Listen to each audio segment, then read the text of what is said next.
करोड़ों की दौलत शोहरत छोड़कर साध्वी बनकर महाकुंभ में आई ये 5 साध्वी। नंबर 1 पर मौजूद साध्वी की कहानी सुनकर आपके रोंगटे खड़े हो जाएंगे। Number 5, Lauren Powell Jobs. Lauren Powell Jobs, जो एप्पल के को फाउंडर स्टीव जॉब्स की पत्नी थीं, कभी दुनिया की सबसे अमीर और प्रभावशाली महिलाओं में गिनी जाती थीं। करोड़ों डॉलर की संपत्ति, हाई प्रोफाइल लाइफस्टाइल और ग्लोबल बिजनेस नेटवर्क, उनके पास सब कुछ था, लेकिन उन्होंने जो किया वो किसी ने सोचा भी नहीं था। लॉरेन ने बिजनेस और शोहरत को पूरी तरह अलविदा कहकर आध्यात्म का मार्ग चुन लिया। भारतीय सनातन परंपरा और वेदों में गहरी रुचि रखने वाली लॉरेन अब एक सन्यासिनी के रूप में महाकुंभ में आई हैं। जहां एक ओर लोग अरबों की संपत्ति कमाने के सपने देखते हैं, वहीं उन्होंने सब कुछ त्याग कर भक्ति और साधना का मार्ग अपना लिया। उनकी इस नई पहचान ने लोगों को सोचने पर मजबूर कर दिया कि असली शांति धन संपत्ति में नहीं बल्कि आत्मज्ञान में है। नंबर 4, साध्वी हर्षा रिछारिया। साध्वी हर्षा रिछारिया की कहानी किसी रहस्य से कम नहीं। एक समय वह अपनी खूबसूरती और ग्लैमर वर्ल्ड में अपनी पहचान के लिए जानी जाती थीं। मॉडलिंग, हाई प्रोफाइल पार्टियां और एक चमचमाती लाइफस्टाइल। उनकी जिंदगी किसी फिल्मी कहानी से कम नहीं थी, लेकिन अचानक उन्होंने सब कुछ छोड़कर संन्यास का मार्ग अपना लिया।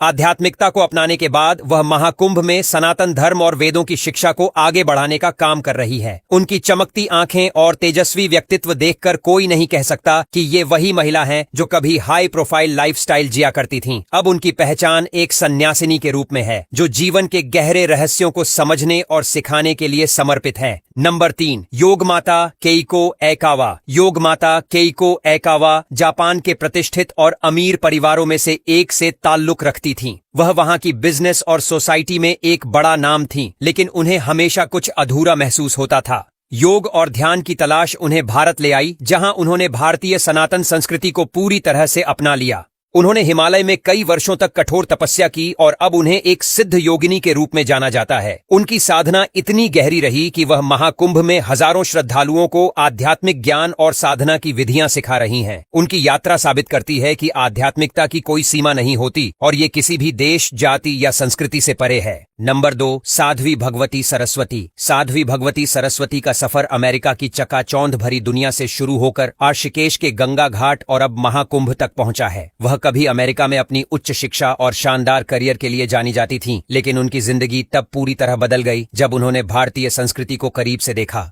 गंगा किनारे बिताए कुछ दिनों ने उनके जीवन को पूरी तरह बदल दिया और उन्होंने संन्यास लेने का फैसला कर लिया। आज वह एक प्रसिद्ध सन्यासिनी हैं, जो वेदों, सनातन धर्म और आध्यात्मिक ज्ञान का प्रचार कर रही हैं। उनका सफर उन लोगों के लिए प्रेरणा है जो भौतिक सुखों से ऊपर उठकर आत्मिक शांति की तलाश में हैं। नंबर 1, अवधूत अंजना गिरी। अवधूत अंजना गिरी कभी करोड़ों की संपत्ति और लग्जरी लाइफस्टाइल का हिस्सा थीं। महंगी गाड़ियां, आलीशान बंगले और दुनिया भर में घूमने की आजादी, उनके पास वो सब कुछ था जिसका सपना लोग देखते हैं। लेकिन उन्होंने इन सब को छोड़कर संन्यास का मार्ग अपना लिया। अब वह अपने शिष्यों को मोक्ष और आत्मज्ञान का मार्ग दिखा रही हैं। महाकुंभ में उनके आश्रम में हजारों श्रद्धालु आते हैं, जहां वह उन्हें ध्यान, साधना और सनातन परंपरा के गूढ़ रहस्यों को सिखाती हैं। उनका मानना है कि असली शांति दौलत में नहीं बल्कि आत्मज्ञान में है। यही वजह है कि उन्होंने धन, दौलत, शोहरत और पहचान सब कुछ छोड़कर खुद को साधना में समर्पित कर दिया।